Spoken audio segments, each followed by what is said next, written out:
Scientists asked thousands of women this exact question, and they didn't just ask it casually. They gave them physical models, precise, measured, three-dimensional, and asked them to choose. No guessing, no cultural pressure, no performance. Just an honest, private, anonymous answer to a question that men have been quietly carrying for most of their lives. What those women chose surprised almost everyone. And I can tell you this with a high degree of confidence. It almost certainly isn't what you've spent years worrying about. Stay with me, because by the end of this video, something is going to shift for you. Not just intellectually, I mean something you've been carrying quietly for possibly decades is going to feel significantly lighter. That's a promise. My name is Dr. Julia Rhodes. I'm a certified men's sex therapist with over a decade of clinical experience working exclusively with male sexual health.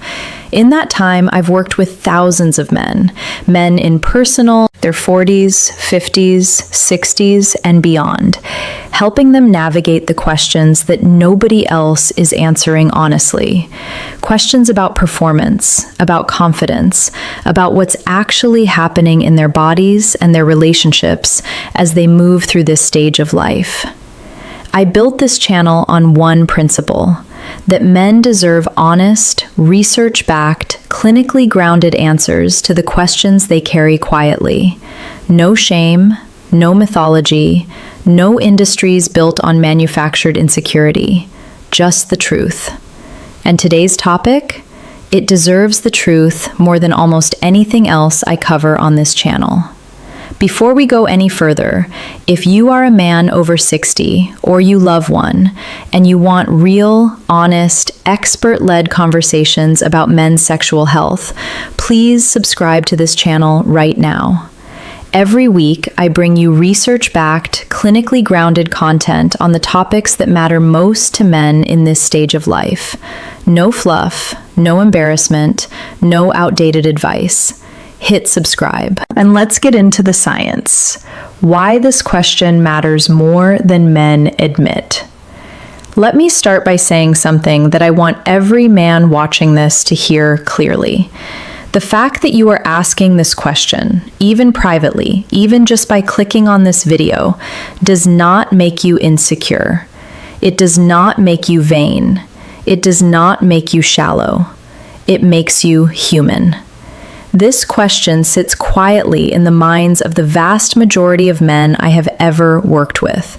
It doesn't matter how successful they are. It doesn't matter how confident they appear in every other area of their lives. In the clinical space, in the honest, private space of a therapy room, this question comes up more than almost any other. Usually at the end of a session, usually framed as an afterthought, usually preceded by a pause and a slight shift in body language that tells me everything about how long the man has been carrying it. It is never an afterthought.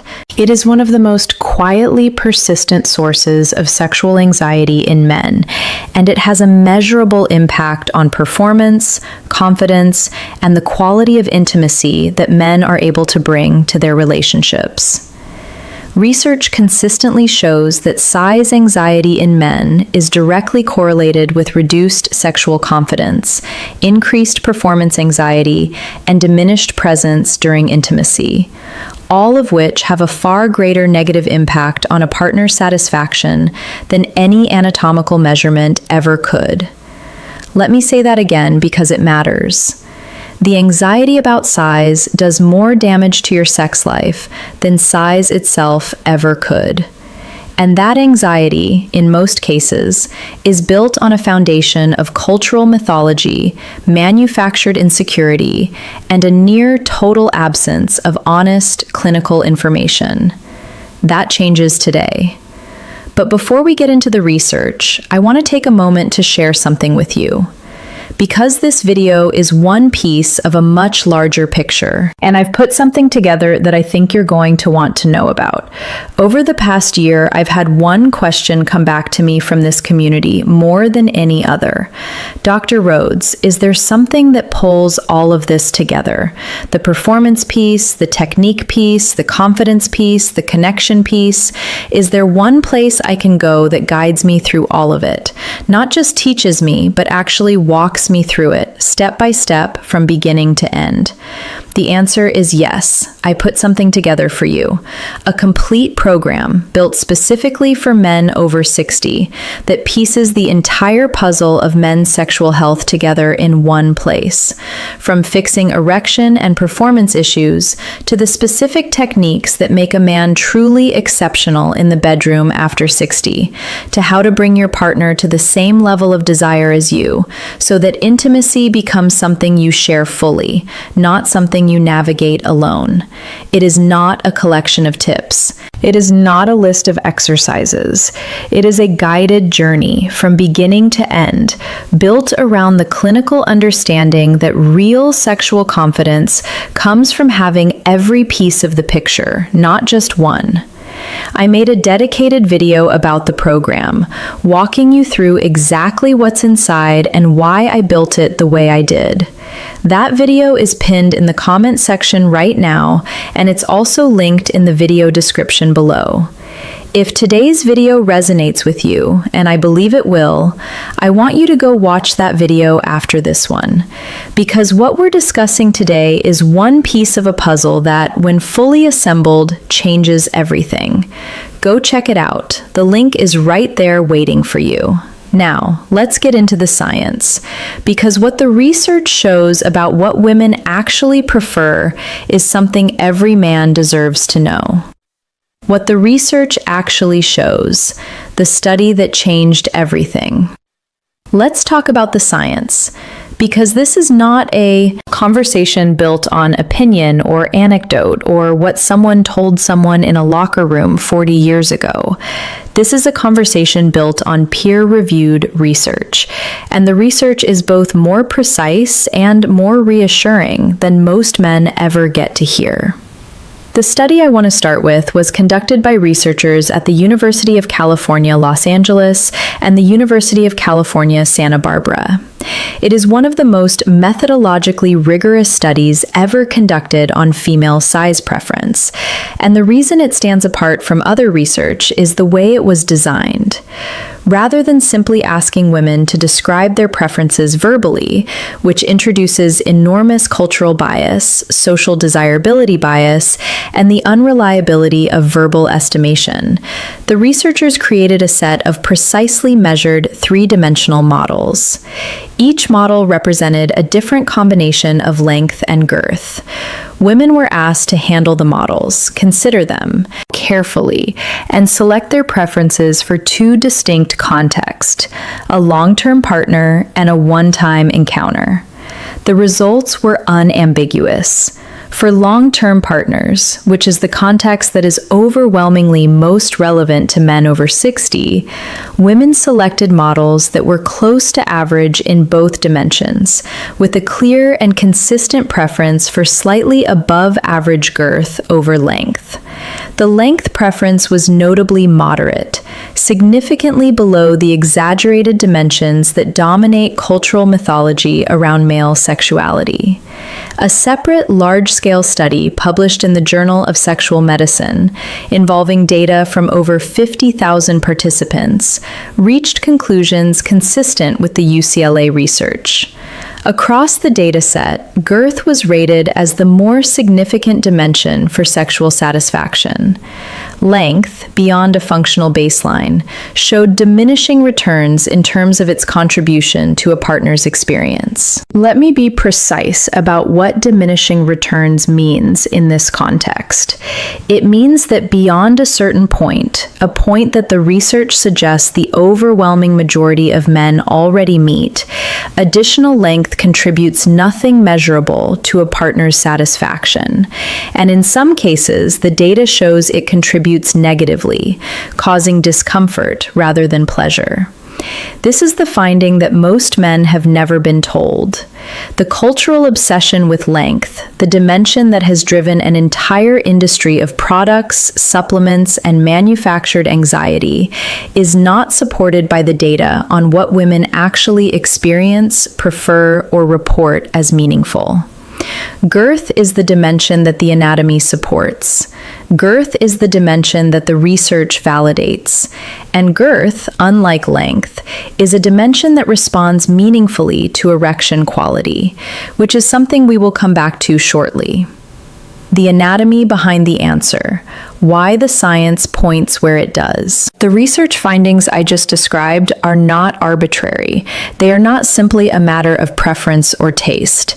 They are grounded in female anatomy, in the precise neurological and structural reality of how women experience sexual pleasure.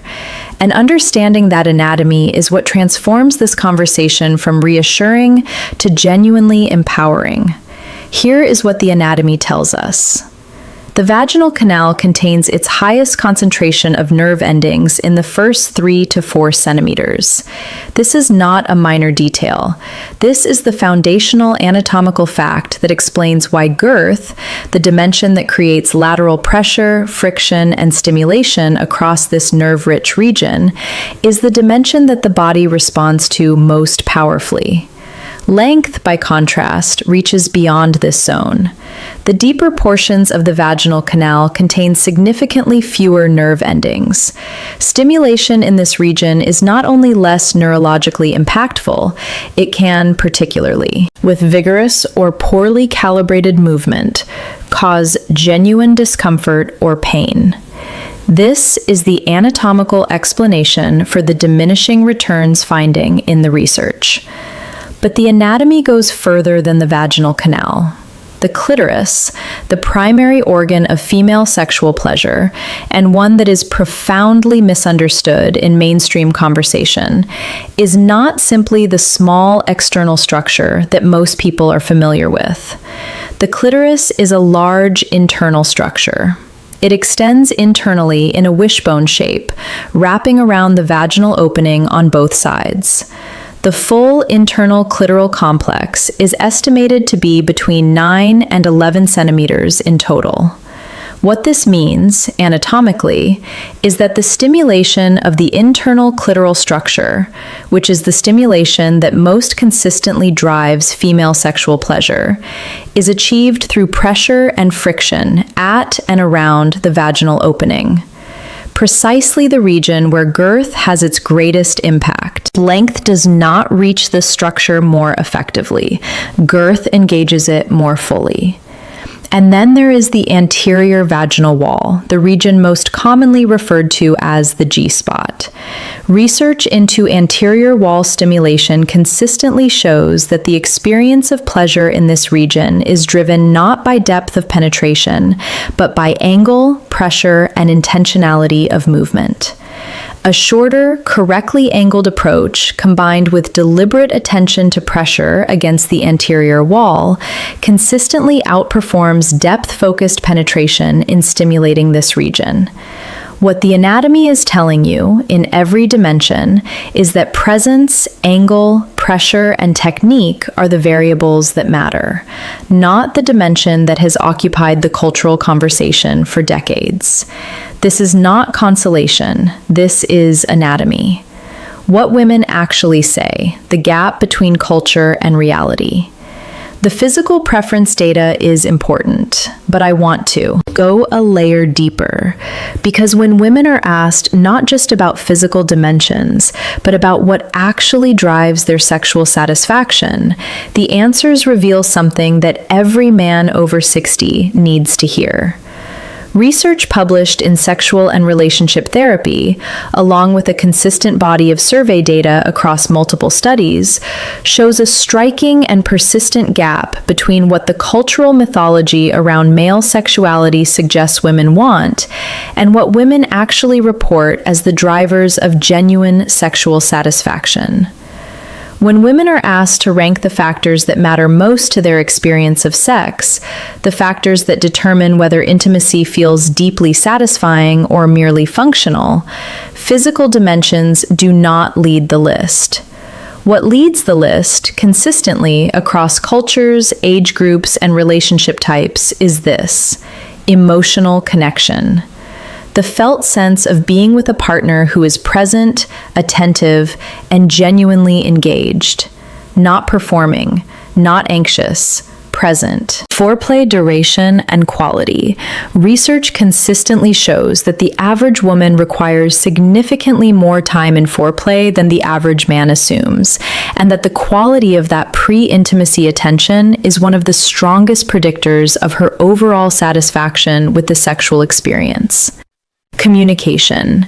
The ability of a partner to read, respond to, and openly discuss what feels good and what doesn't in a way that is confident, warm, and without defensiveness. Technique and attentiveness. The willingness and ability to learn a partner's specific responses, to adapt, to pay attention to what is working and what isn't, and to bring genuine curiosity and skill to the experience of pleasing her. These are the variables that the research identifies as primary.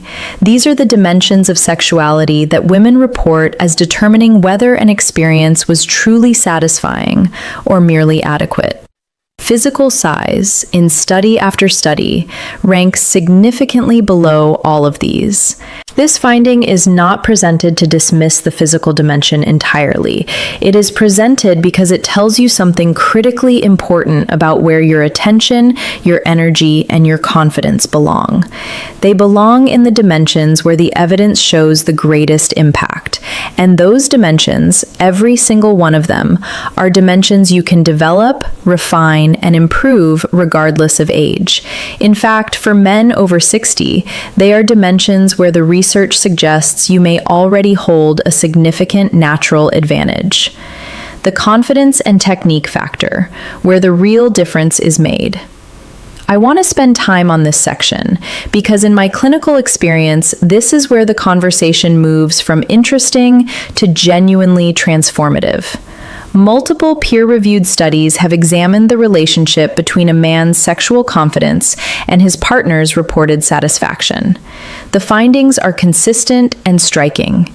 A man's level of sexual confidence, his sense of ease in his own body, his comfort with intimacy, his freedom from performance anxiety, is one of the strongest predictors of his partner's sexual satisfaction.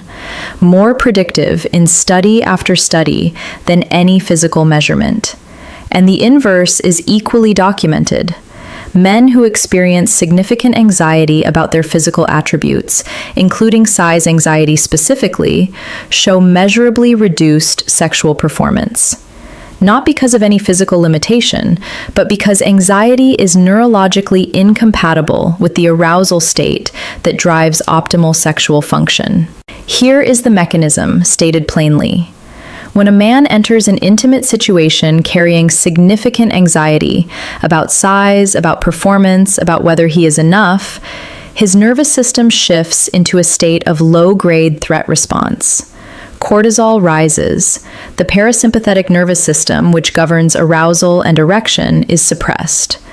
Presence, the quality of genuine, attentive engagement with a partner, is fractured by the running internal commentary of self-evaluation.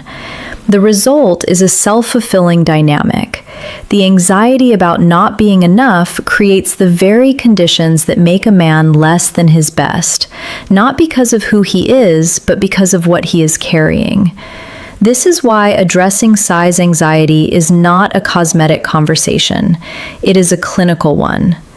The freedom from that anxiety, the genuine, research-grounded understanding that the dimension you have been worrying about is not the dimension that matters most, has a direct, measurable positive impact on the quality of intimacy you are able to bring. And technique, the second dimension I want to address here, is equally powerful and equally undervalued. Sexual technique is a skill. Like every other skill, it develops through knowledge, practice, attention, and the willingness to be genuinely curious about a partner's experience rather than focused exclusively on one's own performance. The men who are described by their partners as exceptional lovers are almost never described in terms of physical dimensions. They are described in terms of presence, attentiveness, the ability to read a partner's responses and adapt, the confidence to take time, the patience to prioritize a partner's pleasure without treating it as a transaction or a checklist. These are learnable skills, developable qualities. And for men over 60, men who bring decades of relational experience, emotional maturity, and hard-won self-knowledge to the bedroom, they are qualities that are available in abundance. What this means specifically for men over 60, your real advantage. I want to speak directly to where you are right now, not where you were at 30 or 40, where you are today. Because the conversation about sexuality after 60 is too often framed as a conversation about loss, about what has changed, about what no longer works the way it once did. And while I never shy away from the honest clinical realities of aging, that is not the full picture, not even close. There is a dimension of sexuality that improves with age, consistently, documentably. And it is precisely the dimension that the research shows matters most to women: experience. Men over 60 bring to the bedroom something that no amount of youth, physical size, or raw physical capacity can replicate. They bring the knowledge that comes from decades of intimacy, the patience that comes from understanding, truly understanding, that sex is not a performance to be executed, but a connection to be shared. The emotional availability that comes from having lived enough life to know what actually matters. Research on long-term relationships, the relationship context most relevant to men in this age group, consistently shows that women in established partnerships rank emotional attunement, genuine presence, and the feeling of being truly seen and desired by their partner as the primary drivers of sexual satisfaction, not size, not stamina measured in minutes, not the physical metrics of a 25-year-old. The qualities that make a man genuinely exceptional in the bedroom after 60 are qualities that are built over decades, and they are qualities that no younger man, regardless of his physical attributes, can simply acquire. There is also a practical dimension worth addressing directly. Natural changes in erection firmness and angle that come with age can affect perceived girth, because a fully firm erection naturally presents with greater girth than a partial one. This is why erection quality is directly connected to the dimension the research identifies as most significant. Supporting erection quality through cardiovascular health, through the right clinical approach, through the techniques and strategies that are available to men over 60, has a direct positive impact on the very dimension that the research shows matters most. This is not a consolation. This is clinical strategy, and it is exactly the kind of strategy that, when combined with confidence, technique, and the emotional depth that men over 60 carry naturally, creates something genuinely exceptional. I mentioned earlier that I put something together for you, and I want to come back to it now, because everything we have covered in this video today is one piece of a larger picture. Understanding what women prefer is powerful, but understanding is only the beginning. The men I work with who experience the most profound transformation in their sexual lives after 60 are not just the ones who understand the research. They are the ones who have a complete, guided framework for putting it all into practice. That is exactly what I built, a complete program designed specifically for men over 60 that takes every piece of the puzzle and assembles it into one guided journey. The erection and performance piece. Because confidence in your body's ability to show up is foundational to everything else, and there are specific, clinically grounded strategies that make a real difference, and I walk you through all of them. The technique piece, the specific approaches, the angles, the attention, the repertoire of skill that make a man truly exceptional in the bedroom after 60. Not adequate, not functional, exceptional. And the desire alignment piece, because one of the most common and most painful dynamics I see in couples over 60 is the gap in desire, where one partner wants more intimacy and the other seems to have stepped back. I address this directly: how to understand what drives your partner's desire, how to create the conditions where she wants to meet you there, how to build a shared intimacy that feels mutual, connected, and genuinely alive. From beginning to end, piece by piece, like someone walking beside you through the whole journey. I made a dedicated video about this program, walking you through everything inside it and why I built it the way I did. That video is pinned in the comment section right now. It is also linked in the video description below this video. After you finish watching this, go watch that video, because today we gave you one essential piece of the puzzle. That video shows you the whole picture. The link is there. Go take a look. Let's bring this home. You came into this video carrying a question that most men carry quietly for years. A question that has been answered by culture with mythology, by industry with manufactured insecurity, and by silence with anxiety. Today, you got a different kind of answer. You got the answer that peer-reviewed research gives, the answer that anatomy supports, the answer that thousands of women gave, honestly, privately, and precisely when they were actually asked. And here is what that answer tells you. The dimension that cultural mythology has spent decades convincing men to worry about is not the dimension that drives female sexual satisfaction. The research from UCLA and Santa Barbara is unambiguous. The Journal of Sexual Medicine data across 50,000 participants is consistent. Girth, not length, is the dimension the anatomy supports and the research validates. And girth is a dimension that responds directly to erection quality, something that is addressable, improvable, and within your control.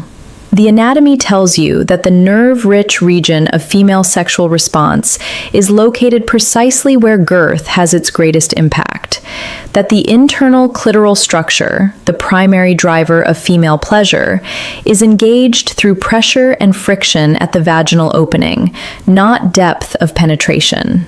That anterior wall stimulation is driven by angle and intentionality, not length.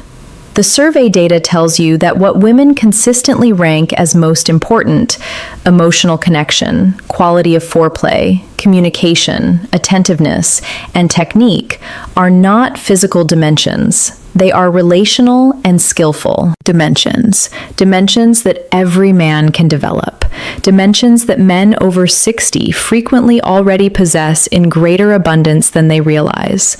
And the confidence research tells you that the anxiety you may have been carrying, the quiet weight of wondering whether you are enough, has been doing more damage to your intimate life than the thing you were anxious about ever could. Releasing that anxiety is not just emotionally freeing. It is clinically beneficial. It directly improves the neurological conditions for arousal, presence, and genuine connection. You are enough. You have always been enough. And with the right knowledge, the right framework, and the right guidance, you are capable of being genuinely, measurably exceptional. That is not motivation speak. That is what the research says. And it is what I have seen with my own eyes in over a decade of clinical practice with men exactly like you. If this video gave you something today, a shift in perspective, a relief you didn't expect, a piece of information you wish you'd had years ago, please share it with someone who needs to hear it. Leave me a comment below. Tell me what landed for you. Tell me what question this raised that you want me to answer next. I read every single comment on this channel, and your words shape what I create for this community every single week. Subscribe if you haven't already. And don't forget, the program video is pinned in the comments and linked in the description below. Go watch it after this. It is the natural next step from everything we covered today. You deserve the full picture, and it is right there waiting for you. I'm Dr. Julia Rhodes. I'll see you in the next one.